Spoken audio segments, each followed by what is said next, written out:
we're back here working and in advancing the more agenda, we have the chief advisor to His Excellency, the governor, here this morning to talk to us on how far the governor and the people of both the government and people of Delta State are advancing the more agenda. Please join us this morning to welcome to the studio Senator Chief Dr. Iwoyota Amori, the chief advisor to the governor. Thank you so much. Good morning, sir. Welcome to Morning Ride. Thank you so much. Welcome, sir. Now, it's all about the more agenda of His Excellency, the Right Honorable Sheriff Oborevwori. You've been there for so many years. You've been in the People's Democratic Party. You've been in governance for so long. Now, this is where we're at. Governor Sheriff Oborevwori came up with a mantra of the more agenda. What would you say to this morning? Well, thank you so much. First, I want to express my thanks and appreciation to you for bringing me to the studio this morning to speak on the government of Chief Right Honorable Sheriff Oborevwori. Before he became the governor, during his national campaign, he has an agenda which he christened more agenda. More simply means MORE. One, meaningful development, opportunity for all.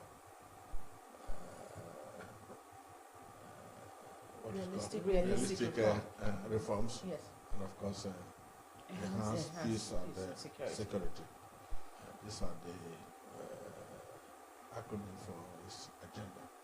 And first, since he won the election, you want to assess him whether the more agenda is working or whether he's meeting with is covenant with the people. One would say that Sheriff has done very, very well. It is there for the blind to see, for the deaf to hear. And those even with menstrual problem can also perceive that yes, the man has fulfilled all the promises he made to the people based on his more agenda. But let's start with meaningful development. That is so pronounced in the state that nobody would doubt you if you say yes, I promise you more meaningful development. Am I on the right track? I would say yes, capital yes, because for the first time in the history of this state, the construction giant called Julius Berger that has detested coming to the Delta State for one reason or the other, of course, started his administration with Julius Berger agreeing to come to the Delta State and doing fantastically well. If you go to the Warrior, Fro, Osubi, and we do as that Warrior and everyone today, you can see yes, what Julius Berger is doing there. I think the state is rejoicing that Sheriff has not disappointed us at all. The bridges are all over the places, the flyovers are terminating every day. You can't believe it. If you go to any junction, you will not believe what you see there. You come to the PTI junction, and of course DSC runabout. What you see there, remember, if you were in Delta probably last year, by this year, when you get there, you will ask whether where is this? Because the changes are evident. Oh, seriously. And he has turned the entire state to construction site, not just only in Warrior houses, everywhere. One fantastic thing that one will always admire is the continuation of the Asaba Owele realization. You cannot believe what you see there.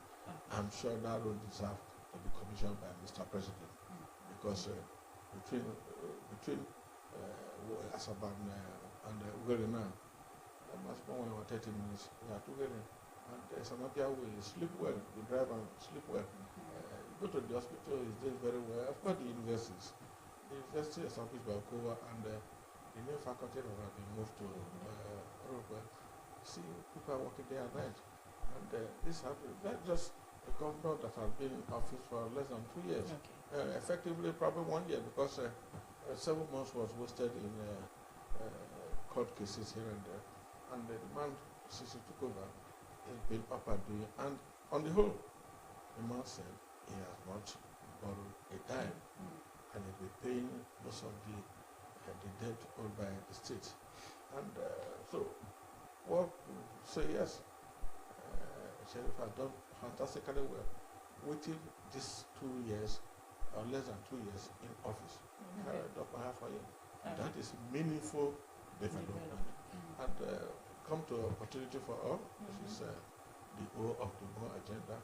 Yes, it's actually giving a lot of people opportunity to excel. And so he has exposed the entire state to a small agenda, and people are happy. Let me end it up there first. All right. Yeah. I would like to congratulate you on your new appointment. Thanks so much. How do you feel about being entrusted with the role of the chief advisor to the state governor? Well, first, if you know my pedigree, I have been on ground since 1999, and I have served in various capacities.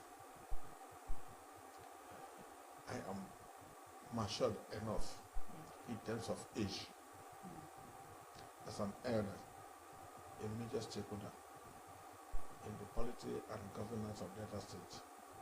I am well equipped. I have served in the executive. I have also served in the party, both at the state and at the national. I have also been a political advisor to 3 national chairmen of the party. I'm a member of the board of trustees of the party. I'm also a member of the board of governors of the People Democratic Institute. I have been the deputy national organizing secretary of the party. I have been a federal chairman of Federal Polytechnic, Ilaro. I have been the first policy secretary of the PDP in Delta State. I was commissioner for education, and also commissioner for water resources, and first political advisor to the governor when Joseph Obama was the governor. And today I'm the chief advisor.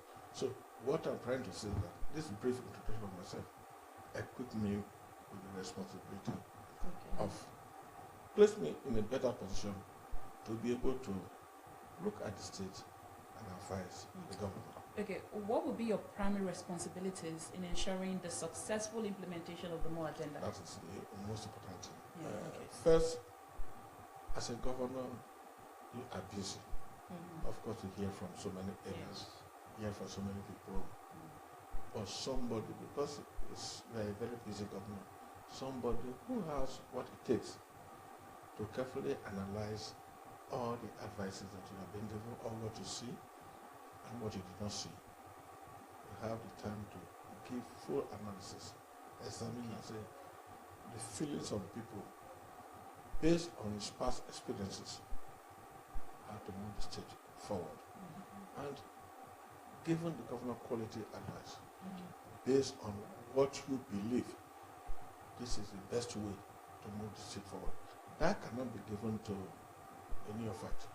Such respect cannot be given to a neophyte. Somebody who will look at the past, examine the present, and of course project to the future. And tell the governor, well, Mr. Governor, somebody who had the courage to look at the governor eyeball to eyeball. And based on, and somebody the governor will trust. Age is on my side when it comes to that. Experience is on my side when it comes to that. And trust is on my side when it comes to that. Because me too have been with the governor for a very long time. So he knows who I am. So what do I have? At my age, I need to offer advice to the governor. And rightly too. And rightly. Okay. Not what I want, not the way I feel, Okay. but the way I see it. Yeah, the way I see it in the field, the way the people feel, and the way the people want it. Okay. And because of the trust the governor had on me, I think he would listen.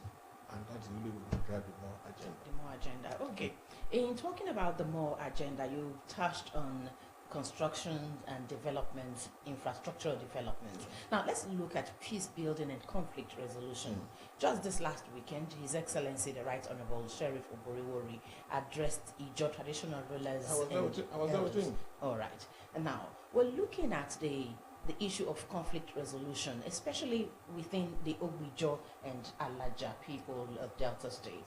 What do you think has been responsible for the lingering crisis, and how does this administration seem to tackle and put a final stop to the agitations between the Ogbijo people and Alaja people of Delta State? Well, it is natural for two neighbors, people, particularly when they belong to two different ethnic groups, to have this altercation from time to time.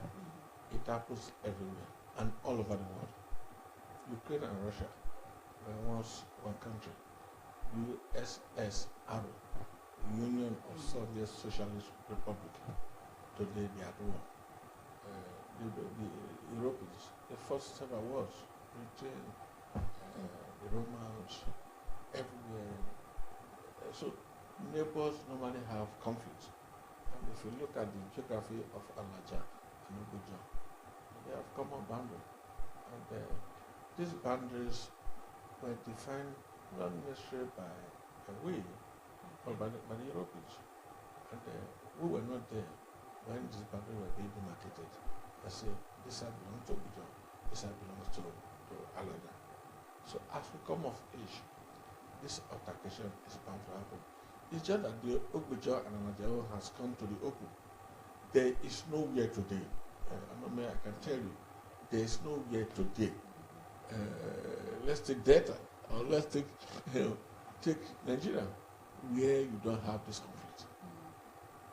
Let's go to Ole and Uzoro. It is there. You go to Delta and Ondo, it is there. Even in our own place, Mosoga, we have this boundary problem everywhere with the Edo people. So the conflict will always be there because the demarcation was not done by us. But knowing that there will always be a boundary altercation between two neighbors, the governor in his wisdom, the Ogbijo and Alaja crisis have been there for years. It's more or less natural. The governor has meticulously examined the conflict, the reason for the conflict, and with his peace building committee headed by Edwin Uzo, he has been able to bring sanity to the two communities. And that was what he was telling the George Treasurer. I was there with him. And one thing that was significant, for almost 2 years now, there has not been a single fire or gunshot between Ogbijo and Alaja. What the George Treasurer, the Treasurer of Ogbijo complain of is something that is everywhere. The collection of Deve. When of course they can move freely from Ogbijo to Alaja to Ogbijo, but when it concerns transportation of sand, cheaper granite here and there, of course they impose Deve, and that was what they complained of. But Deve is although it's at law, but it's everywhere in the state. So, which is very minor. Those things will still be resolved. They are minorities. So the issues have been resolved. The state government of course, has made sure that everything is being settled between both communities. The talks are still on, right? Talks are on. Because there were certain things. We are not in implementation. Particularly, I think there's an issue of road, a bypass, which I think the state government has actually awarded a road, a bypass to avoid certain area where normally could generate and provoke a conflict. So that road, once that road is done, I think the conflict will be brought to the balance minimum. But most important is that no single of gunshot since the conflict was resolved. All right. At implementation, normally it takes some time. I remember during the campaign period of Governor Sheriff Obarewari, the PDP went to every ward in Delta State, every local government area, and 3 senatorial districts we have in Delta State. Now that he's governor, what steps are being taken, or what steps would you advise the governor to take to make sure that the MOA agenda gets to the grassroots communities and not just urban areas in Delta State? Well, most of the beneficiaries of the MOA agenda are actually the rural area. Okay. You need to really go to some of the rural area. My place is a rural area. It's not urban. Masaka is not classified as urban. But I'm just using Masaka as an example because of what I experienced. What the people in the rural area need: one, they need road infrastructure. They need healthcare. Sure. They need education. Of course, follow with water and light. These are the basics of life. And I can tell you that most of the rural areas, whether riverine or not, you see, you can't really say this thing probably from the studio, unless you go out. You need to see what is happening in some of the rural areas. You will be shocked. Go to the Shekiri areas, go to the J areas.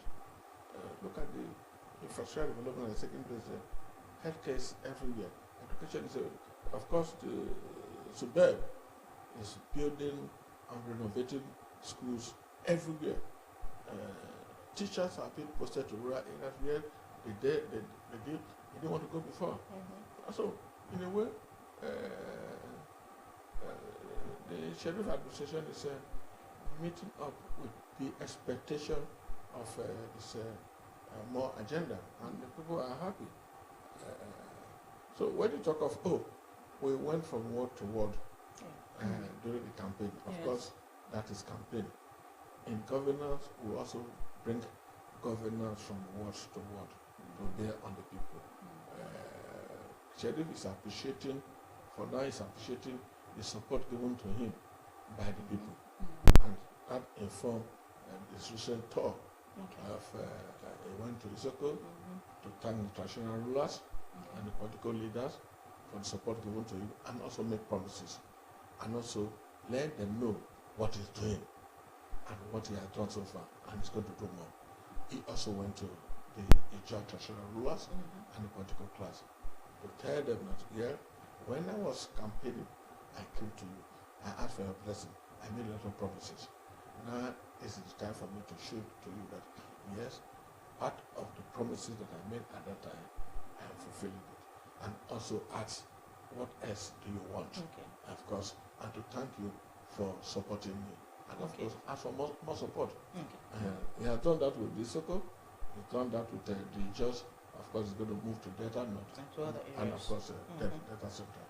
All right, sir. And in the process, we'll get the feedback from them. Okay, sir.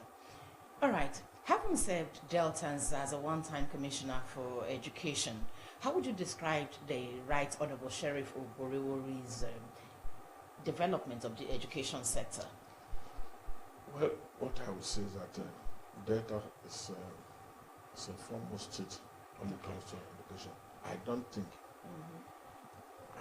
there's any state in this country that have more higher institution than Delta State. For now, we have the Delta State University, Abraka. We have the Osadebe University. Dennis Osadebe University in Hawaii, Asaba. We have the University of Delta in Akwa. We now have Southern University at Resort. Of course, now we now have faculty at Orurupe. Faculty of the Delta State University of Science and Technology. Yes, at Orurupe, which was not in existence before. And more institutions are being established. Of course, there's one school of health technology that are just establishing somewhere in Isoko. Yes, recently, and it's taking up. Only a few days ago, you can see Oviamadede praising the governor for the support he gave to the establishment of our federal, because the federal belongs to everybody, our federal medical university in Ekwale.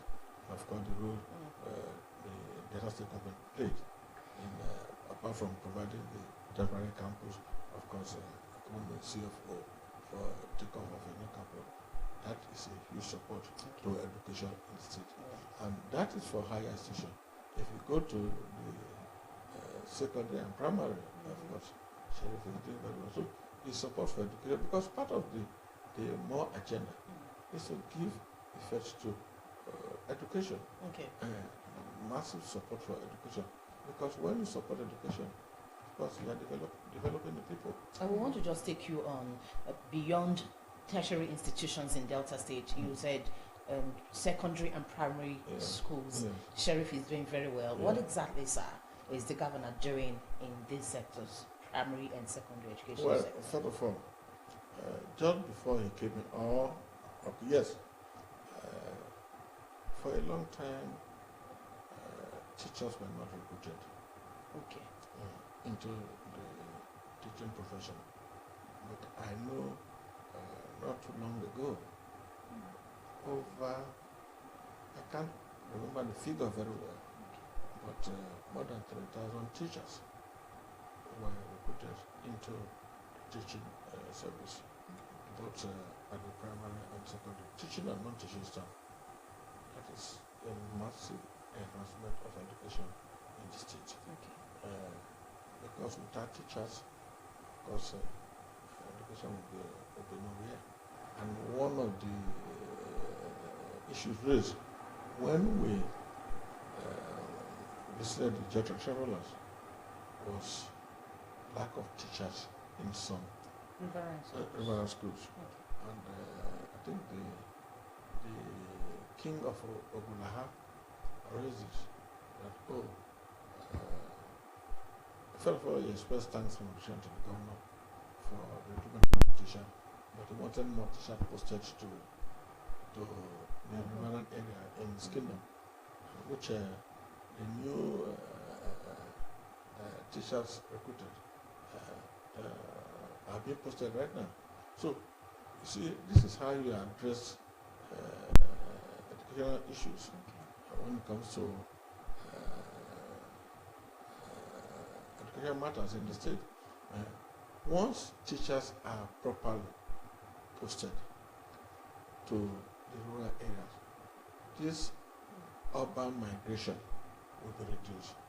Because we actually need to get our people properly educated. And I attended the rural school first. And my experience in life today was based on probably what I was taught when I was in primary school. In my village, the place is urbanized now, but it was a rural school. Our teachers did very well. And nobody in the town then could beat us when it comes to competition. So, in a way, teachers that are being posted, number one. Two, renovation of schools. Renovation of schools is being added. Probably if you had a video, you would have seen so many schools being renovated and more are being renovated. Once people have an environment that is conducive for teaching and learning, of course, one would say, yes, you have done very well. And governors normally should address this area of education so people don't move to the urban center for their educational needs. I think Sheriff is just doing that. All right. Earlier when I asked you about your primary responsibilities as chief advisor, you made mention of advising the governor, hearing from the people, and going back to the governor to advise him. Certainly. Now, how do you intend to get feedback from the people, and what role does feedback play in shaping and refining the more agenda as it progresses? You see, the advice, like I said, the advice I give to the governor is not based on my personal opinion. Based on my interaction with the people. You see, this program is also an advice to the governor. When you bring people to speak here, if the governor listen, of course he's hearing from the people. Say, this is the way, because we bring to bear on the governor the feelings of our people. And if you come to my office, the doors are open. You come there, you see people milling around here and there, and of course, you see me.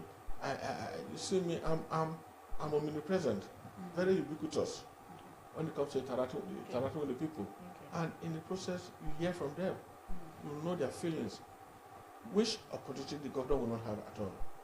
So somebody must be there, a field man, who hear from people, who mingle with people, who see their pain, who listen to them carefully. You can't do that by sitting in one place. So for me, I mix with the people, I interact with them, I attend their events, and I hear properly. So by the time I come back, and of course my doors are open, my office is open. Okay. People come there from time to time. Try and come there one day and see what you see with yourself. You say you'll be marveled. Okay. So All right. in the process, after hearing from them, you analyze. You don't just rush to the governor. You analyze, say, oh, these are the feelings of the people. Okay. This is what they want it. And this is based on not just on politics. It could be community development. It could be infrastructure. It could be politics. It could be even just medical. It could be family issues. So many things. Okay. So you need all this information before you can approach the governor. All right. There is something that's been trending recently, and the Deltans and residents in Delta State have been hailing His Excellency, the Right Honorable Sheriff Oburiwori, and that's the inspection of projects. That's been going on for some time now. Yes. What would you say? How would you describe what Deltans are seeing differently in this present administration? Because, you know, when Sheriff came in, he said he has strict credibility. Okay. Yes. Which is working to his advantage. You see, if you read The Man of the People, Chief Nanga, probably you were not born there when it was on. Chief Nanga said he's man of the people, and Sheriff is actually man of the people. See, when he gives you a contract to execute a job, it's not sitting in the office to award the contract to you and just allow you to do it. He needs to see whether that job is properly done. Of course, we know recently two engineers, I think the Minister of Works, were downgraded because of poor supervision and issuing certificate for jobs not done. Full certificate for jobs that haven't been done. Of course, nobody would tolerate that, definitely not Sheriff. So when he goes out really to see this project, he's very meticulous. When he gives the project, he records it. And without prior information, he goes there to inspect. So tells you that the man knows what he's doing. And to ensure that this project are executed according to the bill of quantity. And when he gets there, for the first time you're seeing the governor using cutlass to check how solid the drainage is. And you see the another a push from the leg because the drainage is falling apart. And they said, no, check the millimeter of the iron rods. Oh no, we're supposed to use 12 mm or 16 mm. You are using 8 mm here. No, this is going to affect the quality of the job. And of course, I won't take it. Go back. That is how to be a governor. He may not have the opportunity of going around everywhere, but he's sending a message to other contractors. Do your job, because you never can know when I will come there to inspect. I think it's doing the best you can as far as our program is concerned. Okay. Let's quickly touch on the E-component of the MORE agenda, enhanced peace and security. Now, Deltans are worried about the spate of kidnappings that have been happening in Delta State. Just recently, we had gunmen attack a church in Azabogwashi, kidnapped 6 people, shot the pastor as well. What is the state government doing to make sure that our communities are safe for Deltans? Well, I think the insecurity in the state is being addressed adequately.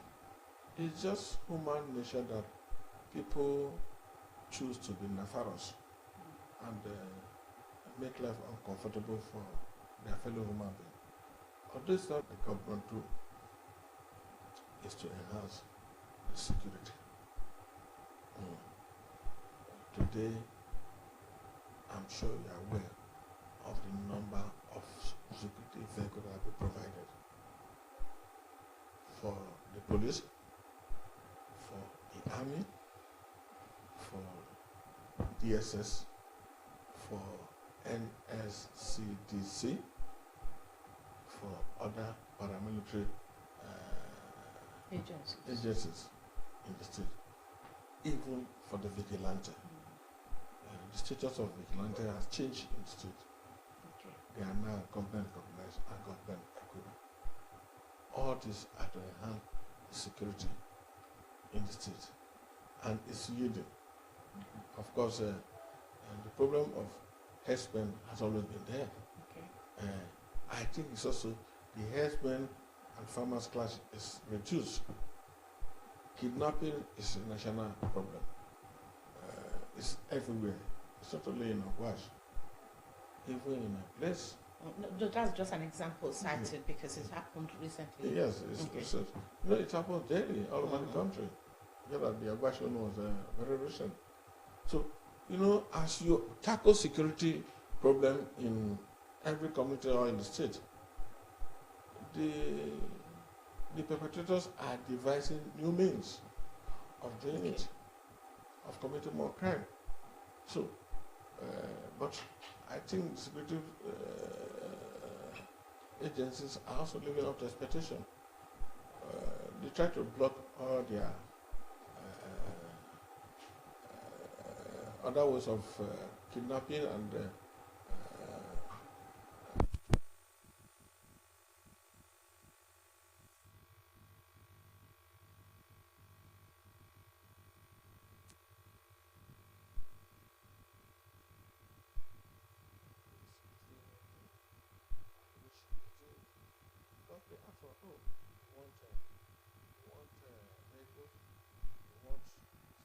Okay, yes, you said yes, the governor had provided vehicles to paramilitary not just agencies. only vehicle, but other security gadgets. All right. Yes. Yes. So very recently, neighboring Anambra State Governor Professor Charles Soludo actually implemented or enforced the law in that state, forcing criminals out of the state. And the stories have it that majority or most of those criminals or criminal elements swiftly moved into Delta State. As the chief advisor to the governor of Delta State, what would you advise His Excellency to do in actually wiping off these criminal elements who hitherto have found their way into Delta State communities? Well, it is an allegation, or it is also a rumor that criminals in Anambra have moved to Delta State. From records so far, there are still more criminal activities in Anambra than in Delta. It's part of the proximity between Anambra and Delta. it would have been something else, but there are no records to that effect at all. There's still more criminal reporting in Anambra than in Delta State. All the same, there's nothing we can do physically other than enhancing the security in Delta State, in Asambaya, to be able to combat crime. Either it is coming from Anambra, or it's coming from other neighboring states, or within the state. We just need to enhance the security with infrastructure, with equipment, so that they can fight crime. Because that is their responsibility. Who will report based on our intelligence, supply the information. I can't carry a gun. I can't, even if I have the gun, I won't be able to shoot at a criminal. But the security people, they are equipped, they are authorized and to do that. Now, beyond security issues, recently, His Excellency Governor Sheriff Oboriwori hosted PDP governors in Nigeria, in Delta State. What exactly was that meeting targeted at, and what does it portend for Delta State? At Akwa Ibom, or in somewhere, South, Okay. where the governors are meeting. So it was the turn of Delta to host PDP governors, because Delta has also played host to Southern Governors Okay. Forum. Forum. I think what they are doing today is Southern Governors Forum, Okay. not just for PDP alone. So Delta was Delta's turn to host, and that also brought a lot of goodness to Delta State, because that forum, that governors forum, was well reported. It was very, very successful, and the governors themselves, of course, they were very happy that Delta State did a very successful hosting Okay. of the governors, and they had a good impression of Delta State. State. You can see that on the screen, Okay. smiling, radiating happiness, and I think they have not seen anything like And before. then the attires too. Yeah, the attires was very captivating. Okay. Did the communique come out of this meeting? I can't say. Not that we can say in Yes. public domain. Yes, yes. Okay. Yes. All right. Let's talk about the crisis happening in the PDP. Well, first of all, let me correct the impression. There's no crisis in PDP in Delta State. Okay. Not one crisis at all. The PDP is one. Okay. We don't have two secretariats. We have a well-structured SQ of the PDP, Okay. from the ward to the local government to the state, and of course the senatorial SQ is in place. So there are no crisis at all in PDP. Okay.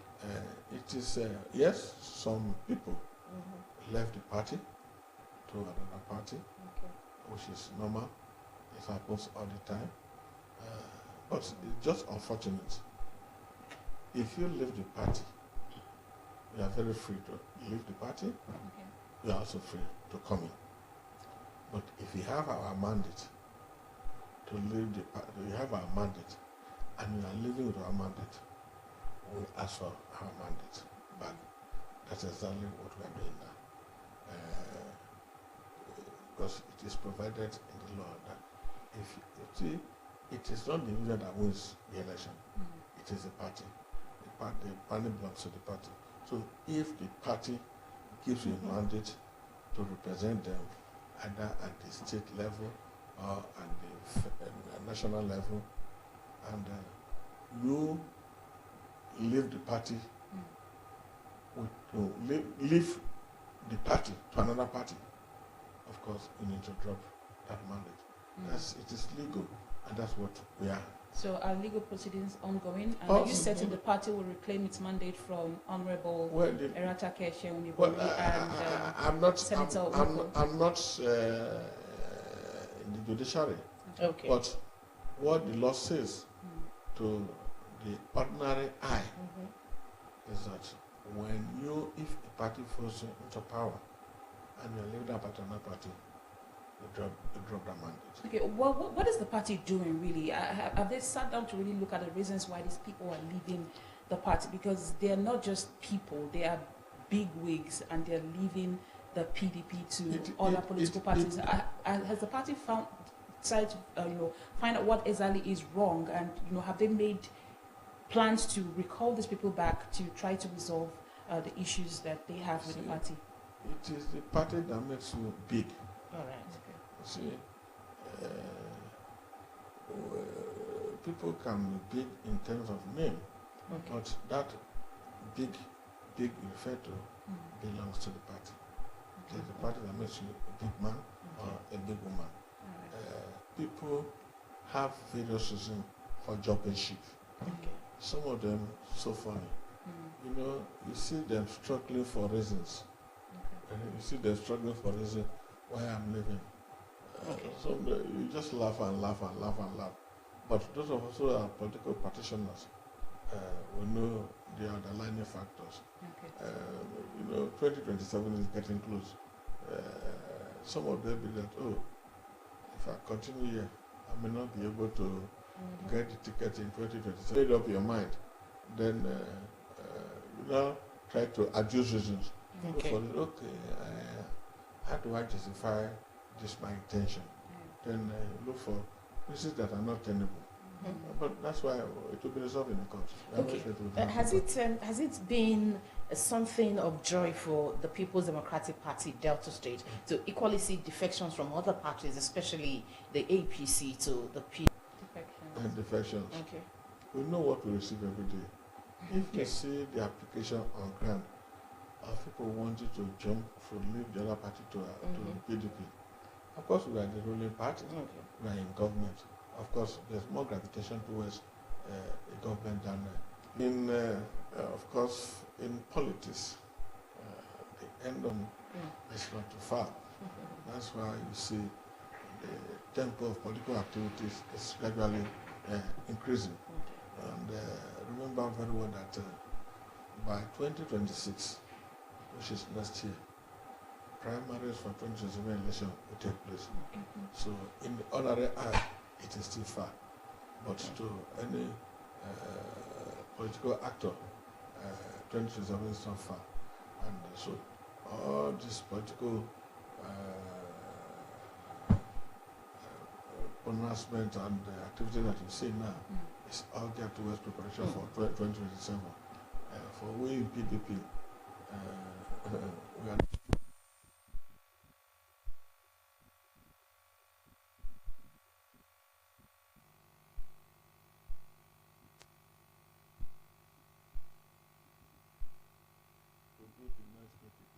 but this state is just too safe. It's too safe for PDP. It has been our property since 1999, and we will never share our glory with anybody. We'll continue to possess our possession. PDP is our possession. The government of Delta is our possession. We continue to possess our possession. We have no fear at all. All right. I like the confidence. No fear at all. Okay. When time comes, we will know. All right, so we're dropping this interview here. What message do you have for Deltans who are hopeful but expect tangible results from the MOA agenda? Yes, first of all, what they are seeing now, you see, look at the tempo of development in the state. You see, somehow I really don't know, but if you look at the tempo of development, the way it's progressing, we just give example of what the governor has done in the last 17, 18 months or so. And the tempo is increasing. And it's going to increase. Only recently, in the last executive council meeting, over 70-something projects were awarded at the cost of 275 billion. No borrowing. 40% will be paid, advancement will be paid. When those things come to manifest, when they start generated, then that before they answer, how? Is this the data set that we know? We used to know. Yes. You see, without borrowing. Okay. So there's every data to be hopeful. Okay. They will see project upon project generated from everywhere. Okay. And it's going to continue to 2027. Thank and you. we won't borrow money to do that. Thank you very much, sir. All right. It's a projection. It's already happening, and Deltans are expecting more development to come to this big state with the big heart for love. We must thank you very much, Senator Chief Dr. Igoyota Amori, for joining us on this interview segment on the ride. Thank you so much. Thank you You've so much. actually spoken the mind of government, you know. Well, You see everything from your advantage position. that is my job. Congratulations. Thank you. All right. It's been a beautiful conversation with Senator Chief Dr. Igoyota Amori, Chief Advisor to the Governor of Delta State and a member of the Board of Trustees of the People's Democratic Party, PDP. Also, a member of the People's Democratic Party of the PDP Institutes National. He's spoken well. He said the much that you need to hear for now about advancing the moral agenda of the Delta State Governor, the Right Honorable Sheriff Oboriwori, and everything that is happening going on in the state is evident for everyone Deltan and residents of the state. Right here, if we've made you proud, Tomorrow is another day for a beautiful time out on Morning Ride, our daily tonic right here on Delta Television, Asaba the People's Pride. On behalf of the Chief Advisor who is right here with us and our co-anchor, Blessing Usiagbada. Yes, thank you so much for tuning in. It's always a pleasure to have you join us. Have an amazing day ahead. All right, sir, from you. Thank you so much. Bye for now.